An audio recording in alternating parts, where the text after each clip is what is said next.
Hi, my name is Lindel Hart. I'm the owner and director of Hart Yoga in Shelburne Falls, Massachusetts. And today's lesson is Agnistambhasana, or Firelog Pose. It's a hip opener and a very deep, effective one. So, follow along and try this one out. I also challenge you to do this every day for the next 30 days. And I guarantee that by the time you finish this 30-day experiment, your hips will have a lot more openness, a lot more flexibility, and will impact your entire practice. So without further ado, let's begin. So begin by sitting with your feet flat on the floor in front of you, and take your left foot and weave it under your right shin. Your left shin should be parallel to the front edge of your mat. The knee can be extending out slightly at an angle. Shift your weight to the left and place your right foot on the floor to the outside of your left knee. Let your weight settle into the left sitting bone. Take your hands to the floor and lengthen your spine. Release your right sitting bone back down onto the floor, allowing the foot to come up off the floor. Now it's very important in this pose to keep your two shins stacked one on top of each other, and keep this top ankle to the outside of the knee. It deepens the stretch in the outer hip and creates a lot more meaning in this pose. Agnistambhasana gets its name from the fact that the shins look like stacked fire logs. The other thing that you want to make sure that you do is make sure that your foot doesn't come to the inside of the knee. It makes it a lot easier to get the top leg down toward the bottom leg, but it also torques the ankle and it diminishes the work in the outer hip. So bringing or keeping that ankle to the outside of the knee is a key component of the pose. Take your hands to the outside of your hips, cupping your hands so just the fingertips are on the floor. Press down and lift the spine. Elongate all the way up through the crown of your head, and you'll start to experience some sensation in the hips. It can be fairly intense, but stay with it. Breathe into it. Be patient. The sensation changes over time. So breathe, stay with it. If you find that it's difficult to lengthen your spine while you're sitting in this position, you can always take your hands onto blocks, effectively lengthening your arms and creating more opportunity for the spine to rise up. It also tilts the pelvis forward a little more, which increases some of the release through that hip that allows the leg to stack on top of the bottom leg. Now for many of us, this top knee floats in the air, doesn't come all the way down. So what you can do is take a blanket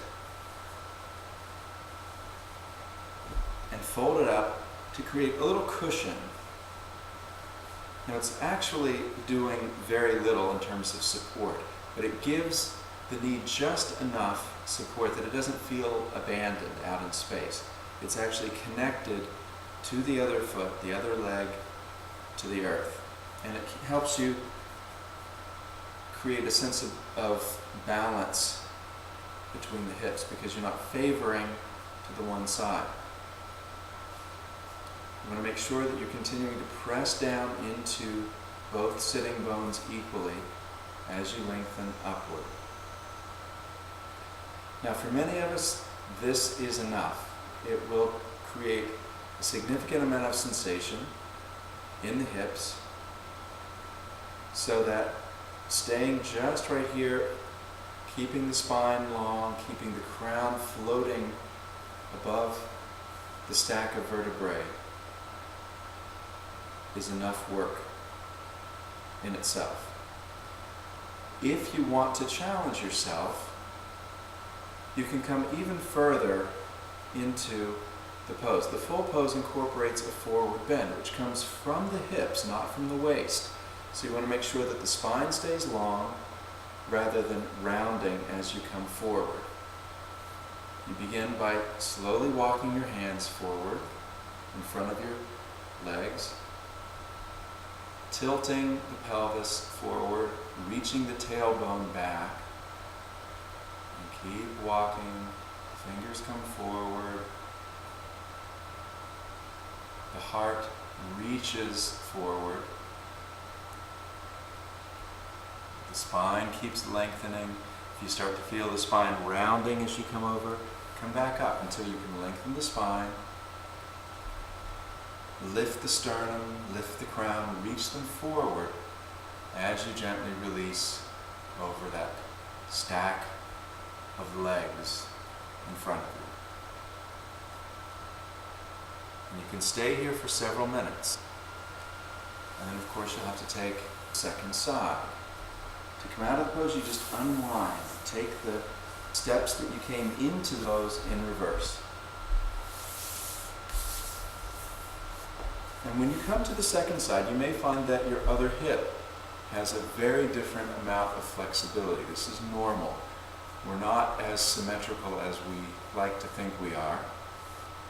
And so when you come into the pose, expect a difference between the left and the right hips. And if you come forward, you may find that there's even more difference accentuated here. Now the forward bend aspect of this pose creates even more stretch and opening through the outer hip. So be prepared. Stay with it, breathe, keep lengthening the spine, grounding the sitting bones. And when you're done, slowly come up and unwind. Take a moment in Dandasana, staff pose, to lengthen the legs, release the hips again. And you don't need a huge amount of time in order to practice this. You can do it outside of your regular practice or outside of your regular class. And even though I don't usually encourage people to watch TV and do yoga at the same time, if you happen to be watching television, take a few moments to come down off the sofa or out of your chair. Sit on the floor. Give your hips the opportunity to open and release. The more we sit in chairs, the more we drive cars, ride bicycles, do activities that keep the hips and the knees and the ankles all in the same line, the tighter the hips become. So any opportunity that you have to sit for even just 2 or 3 minutes on each side in Agnistambhasana, Firelog Pose, will help open up and release tension in the hips. Try it for the next month. Give yourself the luxury of 5 minutes a day in this pose and see what happens. Enjoy. Open to the possibilities that life has to offer you. Namaste.